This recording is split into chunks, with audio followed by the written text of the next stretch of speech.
For today's video mga tingbal, magluto day kog pork ginaling. Nagisa na kog sibuyas ug ahos mga tingbal. Nagisa na ko. Ayun, naglunod na ko sa karne nga baboy ginaling mga tingbal.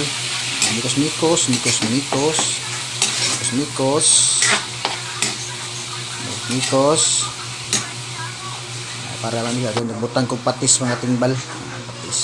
Ako na po din nagibutang ng sukang gamay mga tingbal. Gawa sa langsi sa karne.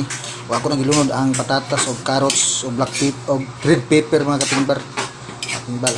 Mikos para ma-mix siya mga katinggbal. Mix.